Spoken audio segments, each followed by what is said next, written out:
Bonjour à toutes, bonjour à tous. On se retrouve pour un nouvel épisode de votre magazine Dans nos baskets. Direction aujourd'hui le CREPS de Strasbourg, le centre de ressources, d'expertise et de performance sportive. C'est parti, on va vous montrer tout ça.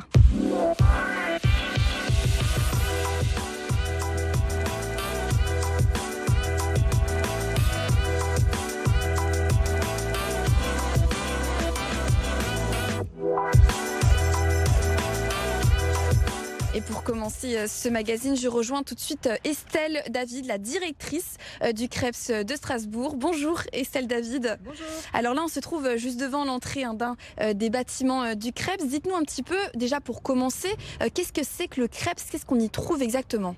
Alors le CREPS, un établissement, mais plus précisément un centre de ressources, d'expertise et de performance sportive. On parle souvent du CREPS comme étant un établissement qui accueille des sportifs de haut niveau, mais ce n'est pas que ça. Le CREPS, on a en fait 3 missions publiques. Donc la mission formée. Donc on accueille des stagiaires de la formation professionnelle qui viennent passer donc un diplôme qui leur permettra d'encadrer contre rémunération. Alors ce sont des formations plutôt de courte durée, d'une année, et puis après on a d'autres dispositifs de formation complémentaires. Donc ça c'est une première activité qui s'appelle former. Nous on les appelle comme ça, nos activités: former, performer, accueillir. Donc on a vu former, performer, c'est toute l'activité donc d'accueil des sportifs de haut niveau. Donc ceux-ci sont repérés par les fédérations. Et ensuite, ils sont accueillis au sein du CREPS. Donc notre mission, une fois qu'on a accueilli ces sportifs à l'année, c'est de mettre à leur disposition toutes les ressources pour qu'ils puissent performer. Donc la ressource hébergement, la ressource restauration, le lien avec les établissements scolaires pour qu'ils puissent avoir des emplois du temps aménagés, et on leur met à disposition le suivi médical. Et bien évidemment les installations sportives, puisque vous verrez aussi dans le CREPS, donc on dispose d'établissements, d'infrastructures de qualité. En revanche, l'encadrement n'est pas mis à disposition par le CREPS, mais par les fédérations. On accueille également des sportifs de très haut niveau qui peuvent être en préparation des Jeux ou des échéances, championnat du monde, championnat d'Europe. Et vous avez donc, pour exemple, les affiches des Olympiens et des Paralympiens. Ceux qui ont fait les JO 2024 à Paris, c'est ça? Et qu'à un moment donné, on a préparé, alors soit pour de la préparation physique, on a été contributaire de leur... C'est ça, on a reconnu sur les affiches Océane Muller, Charlotte Lutz, Laura Flip aussi pour le handball, tout à fait. Exactement. Et dites-nous alors, combien est-ce que de sportifs on trouve ici au CREPS? Ils sont combien à pouvoir bénéficier des installations du CREPS? Globalement, 340 sportifs sont accueillis. Alors, on a vraiment des internes qui sont là en permanence, et on a donc 115 internes. Et puis après, nous avons des externes et des sportifs qui viennent de façon un peu plus isolée.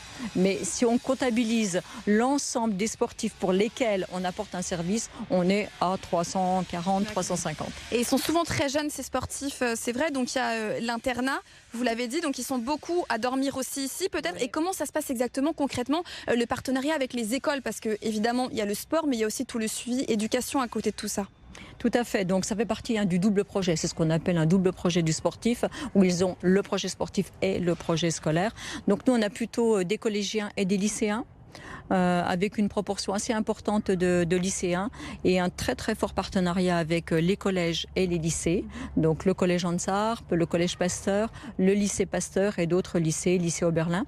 Et vraiment donc avec ces établissements scolaires, on structure, enfin on part du besoin donc du sportif, double entraînement chaque jour, donc ils sont en bi-quotidien pour la plupart, et puis après on essaye de trouver donc comment articuler, tricoter en fait donc toute cette partie scolaire. Donc on a des sportifs qui font 15-20 heures de scolarité, et puis donc du complément, alors avec des professeurs. Certains font le bac aussi en 2 ans.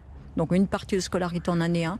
Oui, une scolarité un peu différente, voilà. C'est ça. Des parcours qui sont vraiment adaptés à chacun de nos jeunes. Et dernière petite question rapidement pour terminer, au niveau du budget, comment est-ce que ça se passe? Parce que tout ça, évidemment, toute cette prise en charge, ça coûte de l'argent. Qui est-ce qui finance tout ça? Alors, le CREPS, c'est un établissement public avec une double tutelle. Donc, on a une tutelle État, le ministère des Sports, et puis une tutelle région.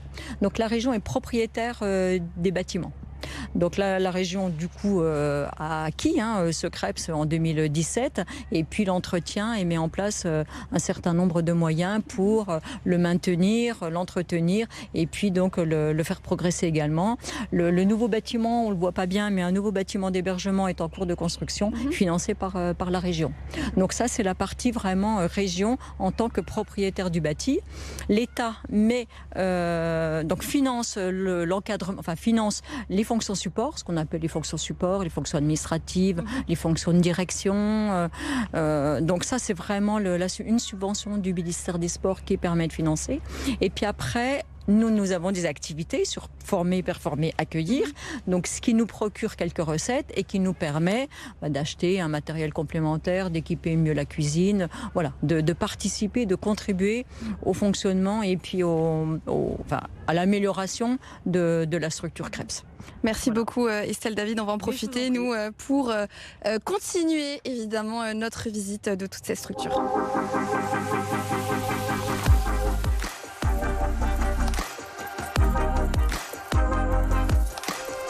Donc là, on rentre dans la partie formation. Dans cette salle, il y a plusieurs élèves qui sont en train d'être formés à une formation en premier secours.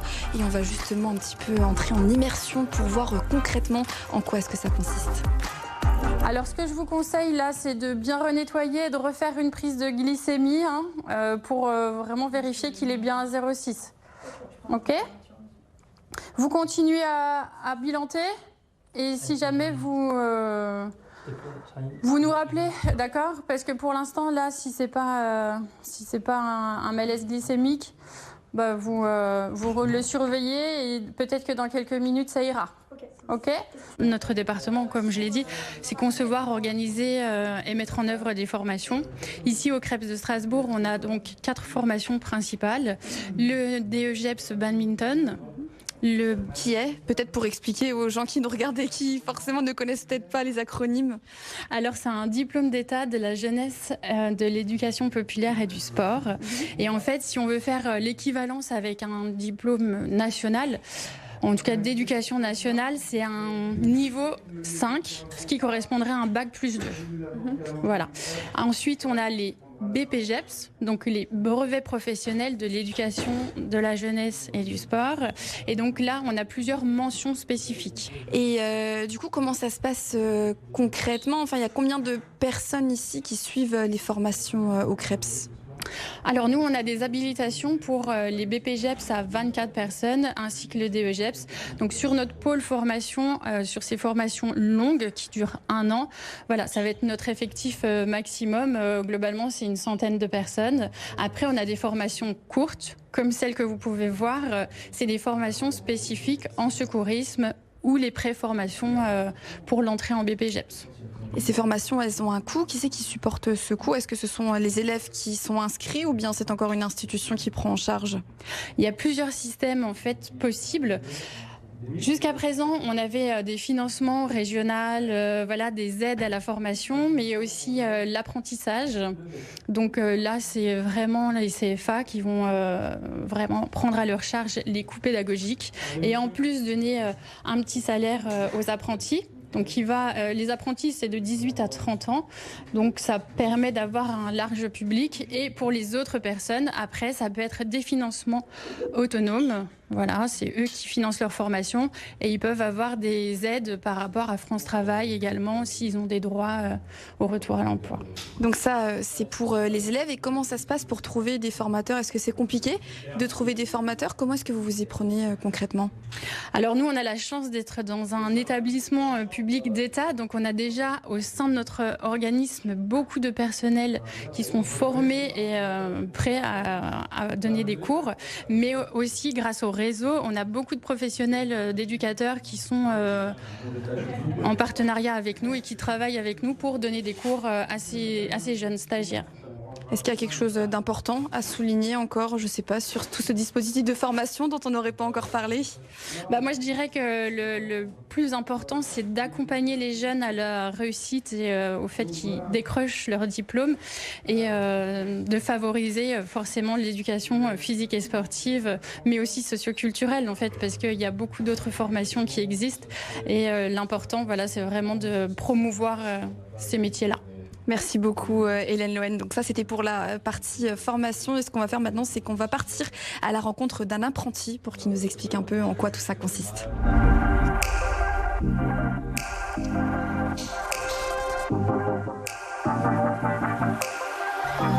Et on poursuit ce magazine toujours ici au Krebs de Strasbourg et axé sur la thématique pour l'instant de la formation. Vous le voyez ici sur les images d'Adrien Petitot. On est dans la salle de musculation parce qu'on va tout de suite rejoindre Elliot. Elliot, bonjour. Elliot qui est en BPGEPS, c'est bien ça. Alors quel BPGEPS? Parce que du coup vous en avez déjà fait un l'année dernière, vous en refaites un cette année, c'est ça? Oui, cette année je suis actuellement en BPGEPS activité de la forme, et l'année dernière donc je faisais le BPGEPS APT, donc activité pour tous, aujourd'hui appelé MAPST, pour devenir donc exercer le métier de coach éducateur sportif. Et donc toujours au Krebs, c'est bien ça? Toujours au Krebs. Et alors pourquoi avoir choisi le Krebs? Parce qu'il me semble qu'on peut faire des BPGEPS un peu partout, dans d'autres centres de formation. Pourquoi est-ce que vous avez choisi de faire déjà 2 BPGEPS et ici au Krebs? Alors oui, il existe des structures privées aujourd'hui. Moi j'ai voulu passer par le Krebs parce que j'étais tombé dessus. J'ai vu d'autres propositions, mais le Krebs m'a paru une structure très fiable dans l'apprentissage, les cours, dans ce qu'ils proposaient, dans le contenu, les noms, les intervenants qui on a accès, ce qu'on a eu accès, où on est allé pour se former. On a vraiment vu en termes de panoplie de choses, des choses assez conséquentes. Et qu'est-ce qui vous a plu alors exactement dans les cours qui ont été donnés ici? Alors ça dépendait des intervenants, parce qu'au Krebs c'est pas des, comme on peut appeler, des professeurs qui sont là, c'est vraiment des intervenants qui viennent de leur plein gré ou à la demande du Krebs, donc nous donner des cours par rapport à leur profession. Donc il y en a par exemple qui seront plus spécialisés dans le sport santé, il y en a qui seront plus spécialisés dans l'anatomie, dans la préparation physique, et puis même avec le Krebs on a été amené à beaucoup bouger pour voir même sur le terrain comment ça se passe. Et c'est quoi les cours que vous voyez exactement? Alors nous on a des cours de musculation, on va voir les différentes méthodes d'entraînement, on va s'entraîner aussi sur ces méthodes qu'on apprend.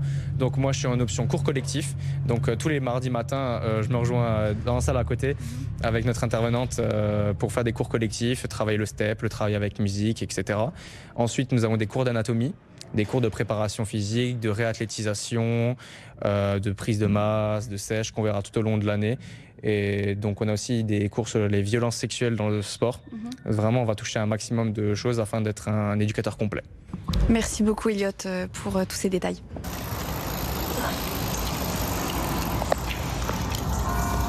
On passe maintenant à la partie sport de haut niveau avec Didier. Bonjour Didier. Bonjour. Alors vous êtes responsable du département de la performance sportive, c'est bien ça? Alors c'est vrai que c'est un grand nom. En quoi est-ce que ça consiste ce rôle-là ici au Krebs? Alors en fait le département de la performance sportive il regroupe la partie internat, la partie gestion de tous les pôles, enfin en coordination avec les responsables des différentes structures d'entraînement. On a la partie service médical et la partie suivi scolaire. Donc il y a quatre pôles, on va dire, ou 4 paramètres à gérer dans le département. C'est vrai que ça fait beaucoup de travail quand on voit ça comme ça. Vous êtes accompagné par combien de personnes pour gérer tout ça? Il y a une trentaine de personnes qui interviennent. Alors si on considère tous les prestataires qui interviennent sur le service médical, sur le scolaire, il y a largement plus d'une trentaine de personnes qui interviennent en tout sur le département. Ouais. Et combien de sports? C'est vrai qu'on l'a pas encore dit ça, mais le nombre de sports qui sont représentés ici au Krebs? Alors il y a 11 disciplines sportives, il y a plus de structures, il y a 16 structures parce qu'il y a des disciplines pour lesquelles il y a plusieurs structures, typiquement le handball où il y a un pôle esport, mais il y a aussi 2 centres de formation qui viennent s'entraîner ici. Et après on a des disciplines comme l'athlétisme dans laquelle qui s'entraînent ici dans la halle, le badminton, la natation artistique, le judo, la gymnastique rythmique, le volley, le taekwondo, le tir. Donc on a pas mal de disciplines. Le tennis est arrivé là cette année avec l'intégration du centre fédéral d'entraînement. Et voilà, on a 350 sportifs qui s'entraînent sur le site au quotidien. Donc ça fait un petit peu de monde qui vient animer les locaux du Krebs. Et alors comment est-ce que ces sportifs ils arrivent ici au Creps? J'imagine que c'est une histoire de repérage, mais comment est-ce que ça va se passer? Comment est-ce qu'on va repérer, au final on peut le dire, les futures pépites du sport de demain?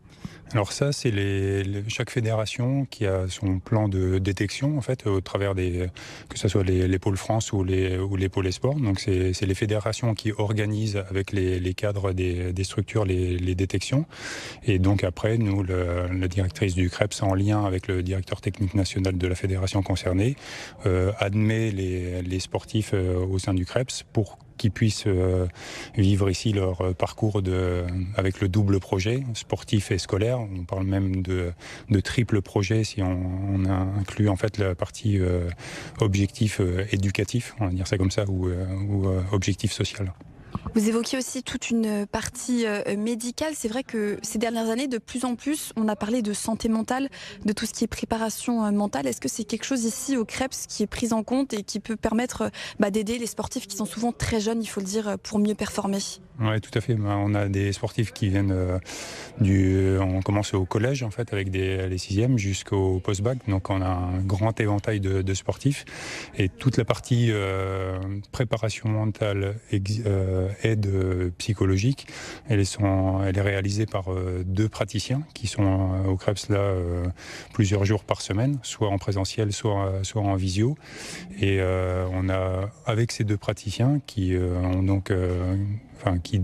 des consultations en individuel avec les sportifs, mais on a aussi une cellule avec l'ensemble des parties, que ce soit internat, service médical, la personne chargée du suivi scolaire, des réunions très régulières, c'est hebdomadaire, avec les 2 praticiens pour justement faire le point sur des sportifs qui présenteraient peut-être des fragilités et pour lesquels il faut avoir un accompagnement un peu plus poussé, un peu plus particulier en fait.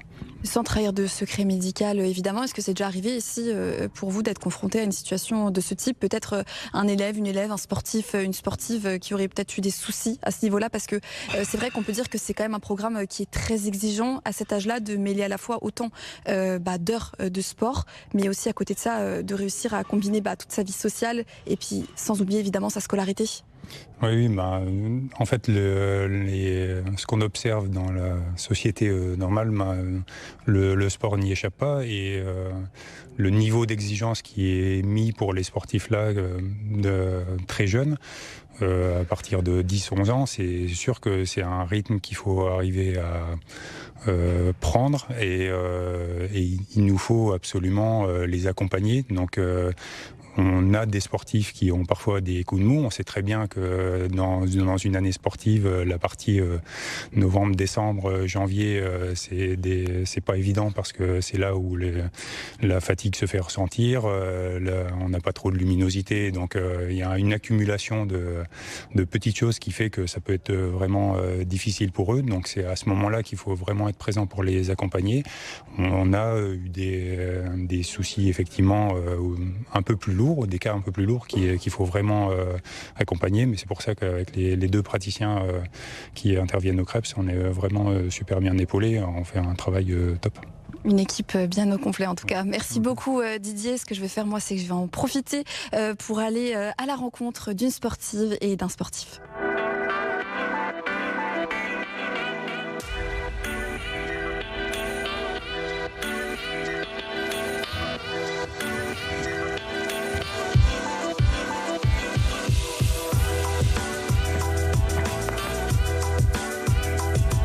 Alors là, vous le voyez, j'ai enlevé mes chaussures, direction cette fois-ci le praticable de gym rythmique. C'est juste là où je me trouve parce qu'on va aller voir tout de suite Margot. Bonjour Margot qui est gymnaste ici au CREPS. Margot qui a 18 ans, c'est bien ça.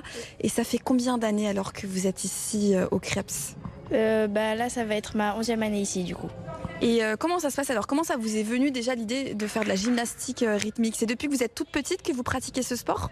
Alors, j'ai commencé à 3 ans et en fait, c'est ma maman qui en faisait avant et elle m'a inscrite et j'ai aimé et me voilà ici.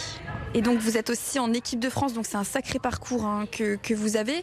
Comment ça se passe pour être repéré? Parce que vous l'avez dit, ça fait donc 11 ans que vous pratiquez ce sport, donc la gymnastique rythmique. Comment ça s'est passé depuis qu'en fait vous êtes petite pour finalement réussir à arriver à aller au Krebs, qui est, on peut le dire, le plus haut niveau ensuite avec l'équipe de France bien sûr? Alors d'abord j'ai fait en club du coup. Ensuite j'ai fait des sélections pour rentrer ici. J'ai fait plusieurs tests sur plusieurs années. Et une fois arrivée en CE2, j'ai eu l'âge du coup de rentrer au pré-pôle. Et une fois arrivée au pré-pôle, j'ai fait les sélections pour rentrer au pôle. Et une fois arrivée au pôle, j'ai fait les sélections pour être en équipe de France. Et en fait, c'est tous les ans quand on est en junior. Et une fois qu'on est en senior, on est forcément en équipe de France. Et il faut se sélectionner pour faire les compétitions France et être en équipe de France. Vous avez déjà fait des compétitions de France ou au niveau national ou international même? Alors les championnats de France, je les fais tous les ans. Et je me sélectionne tous les ans pour, en tout cas j'essaye de me sélectionner pour les tournois France et pour les étapes de Coupe du Monde. Et l'année dernière j'ai pu faire ma première Coupe du Monde avec l'équipe de France. Et en junior j'ai pu faire les championnats d'Europe. Alors comment ça se passe pour revenir au Krebs, là où nous nous trouvons? Comment est-ce que ça se passe une journée type pour vous ici au Krebs? Parce que vous êtes évidemment encore lycéenne, vous allez passer la deuxième partie de votre bac cette année. Racontez-nous un petit peu une journée type pour vous en combinant à la fois évidemment vos entraînements qui vous prennent j'imagine beaucoup de temps, mais aussi l'école à côté de tout ça. Alors c'est vrai que j'ai la chance d'avoir un emploi du temps assez varié. Mes journées ne se ressemblent pas du tout. Par exemple, le lundi, c'est un des seuls jours où je vais en cours. Je commence à 8h30 ici jusqu'à 13h. Après, je vais manger et toute l'après-midi, j'ai cours. Et sinon, la plupart du temps, je fais 9h, 15h entraînement ou 9h, 15h30. Après, je vais manger et après, j'ai des cours ici au Krebs. Ah oui, ce sont des longs entraînements. Du coup, 9h, 15h30, c'est vrai que 6h, ça nous paraît beaucoup comme ça quand on n'a pas l'habitude. Et donc, vous êtes scolarisé à quel lycée alors exactement? Lycée Louis Pasteur. Ok, et là, ce que vous nous expliquiez juste avant, c'est que vous avez fait votre année de terminale en 2 ans, c'est ça? Oui.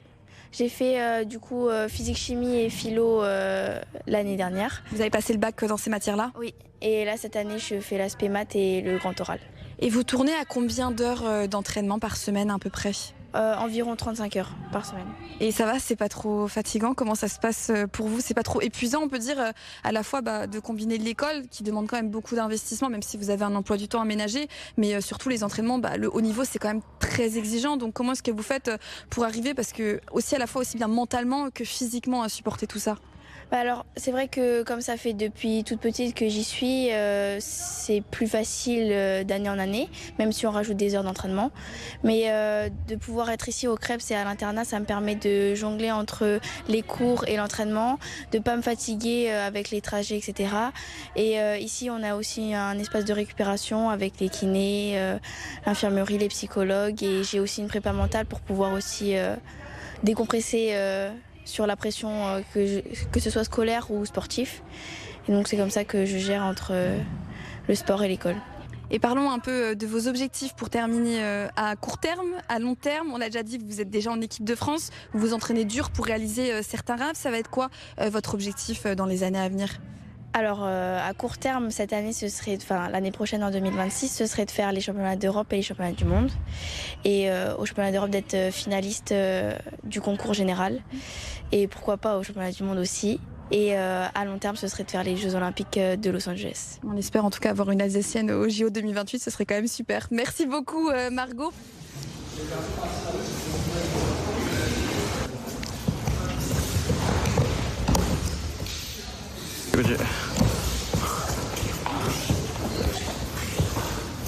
Alors maintenant on passe au tatami pour aller voir un judoka, Thibaut. Bonjour Thibaut, alors ça fait combien de temps maintenant que vous vous entraînez ici au Krebs de Strasbourg? Ça fait 4 ans, c'est la 4e année cette année. Et comment ça s'est passé votre arrivée ici? On vous a détecté, on vous a vu en club, on vous a vu sur une compétition. Comment ça se passe en fait pour intégrer le Krebs? Non, du coup c'est moi qui ai demandé à être au Krebs pour entrer au Pôle Espoir. Et voilà, j'ai été accepté, donc j'ai pu rentrer il y a 4 ans. Et pourquoi c'était important pour vous de pouvoir rentrer au Pôle Espoir? C'était important pour venir ensuite ici au Pôle France et ensuite passer à l'INSEP plus tard. Et là au Creps, donc on l'a dit, ça fait 4 ans que vous êtes au Creps de Strasbourg. Comment ça s'est passé votre arrivée concrètement? Enfin, je veux dire pas en termes de détection, ça on l'a déjà évoqué, mais au début, c'est vrai de passer juste d'un club comme ça amateur à quelque chose de beaucoup plus pro, si je peux dire. Est-ce que vous avez ressenti une différence? Ouais, forcément, il y a plus d'entraînement. Là, on est vers à peu près 16 heures d'entraînement par semaine, donc c'est beaucoup. 16 entraînements ou 16 heures? 16 heures d'entraînement. Ouais, donc on est vers 7-8 entraînements, ce que je crois, ouais. Et avant, j'en avais que 4, donc forcément ça change. C'était difficile parce que moi j'étais un léger au début. Et comment ça se passe? Vous avez une scolarité aménagée ou pas du tout? Parce que j'imagine que c'est très prenant, quand même 16 heures d'entraînement par semaine. Ouais, du coup forcément on a un emploi du temps aménagé. On fait moins de cours, on a moins d'heures, mais voilà, on est obligé quand même de suivre un minimum. Et comment ça se passe de cumuler les deux ensemble? Est-ce que c'est pas trop compliqué, pas trop difficile au niveau, je veux dire, physiquement, parce que ça demande beaucoup d'efforts d'enchaîner autant d'entraînement, mais aussi au niveau de la charge mentale, parce que gérer en même temps le mental du sport où il faut toujours être à 100%, et puis le côté à l'école où il y a aussi beaucoup d'exigences. Comment ça se passe tout ça, de gérer tout ça? Forcément c'est assez difficile car le soir on rentre l'entraînement vers 20h, même 21h parfois le soir. Du coup il y a les devoirs encore à faire, il y a le sommeil, donc c'est assez dur, mais voilà, il faut s'accrocher et c'est tout. Et la vie au Creps, c'est comment alors? Parce que vous êtes avec les copains aussi toute la journée, c'est vrai que ça permet aussi de faire beaucoup d'amitié, mais en même temps, est-ce que c'est pas peut-être trop prenant d'une certaine manière? Enfin, je veux dire socialement, comment est-ce que vous le vivez, vous, tout ça? Non, moi je trouve que ça va, j'aime bien, je suis avec mes amis et ça se passe super bien. Et vos objectifs pour la suite, à court terme, à long terme? Là, vous avez 17 ans, on l'a dit. Qu'est-ce qu'on peut vous souhaiter dans le futur? Déjà pour cette année, j'aimerais bien être champion de France et être ensuite sélectionné pour les équipes de France. Et par la suite, finir ma vie dans le judo, donc champion du monde, champion olympique, voilà. Donc les JO, c'est quelque chose qu'on vise peut-être en 2028? Ouais, on espère. 2028, c'est un peu tôt, mais 2032, ouais, on espère. Merci beaucoup, Thibaut. C'est terminé pour cette immersion dans les coulisses du Creps. Merci à toutes et tous de nous avoir suivis. Et puis on se retrouve évidemment la semaine prochaine pour un nouveau numéro de Dans nos baskets.